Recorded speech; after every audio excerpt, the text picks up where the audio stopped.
Bismillahir Rahmanir Rahim. I welcome you to the program The Prophet Muhammad Sallallahu Alaihi Wasallam as a teacher. Now, we have different strategies to be learned in the Sunnah of the Prophet Sallallahu Alaihi Wasallam. Now, one of the teaching strategies that we learn in the Sunnah of the Prophet Sallallahu Alaihi Wasallam is using hand gestures. Now, what we see when we as a teacher, we teach any concept to our students, what we observe that most of the teachers, they rely on, for example, lecture method. They just, stand still. They do not move their hands. They do not have some, relevant gestures on their face. So we learn in the Sunnah of the Prophet Sallallahu Alaihi Wasallam that the Prophet Sallallahu Alaihi Wasallam would use his hand gestures while explaining the things to his companions, while telling different things to his companions. For example, there is a hadith of the Prophet Sallallahu Alaihi Wasallam, "Innal mu'mina lil mu'mini kal bunyan, yashuddu ba'duhu ba'da, wa shabbaka asabi'ahu." The Prophet Sallallahu Alaihi Wasallam said that a believer is just like the bricks of a building, or just like a building for another believer.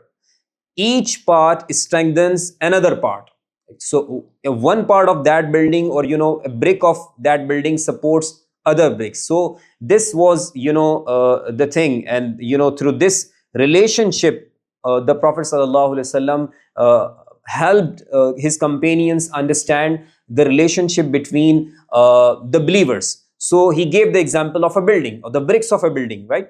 So after saying this, the Prophet Sallallahu Alaihi Wasallam interlocked his fingers. وَشَبَّكَ أَصَابِعَهُ. Now this was a hand gesture, and this was ultimately helping his companions understand the relationship that the believers should have with one another, like a building, like the bricks of a building, they are connected. So he interlocked his fingers. So this was an example of using hand gestures while explaining something to to your students, for example. So as a teacher, we learn in this hadith of the Prophet Sallallahu Alaihi Wasallam that wherever required, we should also use hand gestures to explain the things to our students. And similarly, we read another hadith of the Prophet Sallallahu Alaihi Wasallam, "Ana wa kafilul yatimi fil jannati hakaza." I and the one who looks after an orphan will be in Jannah, will be in paradise, like like this. The Prophet Sallallahu Alaihi Wasallam put his index finger and middle finger together. Now again we see that this was a hand gesture. The Prophet Sallallahu Alaihi Wasallam helped his companions understand the status of that person who take cares of orphan, that he would be with the Prophet Sallallahu Alaihi Wasallam in Jannah, and the relationship will be like these the relationship or the connection between these two fingers. They are so near. So similarly, the Prophet Sallallahu Alaihi Wasallam will be near to that person who takes care of orphan in this world.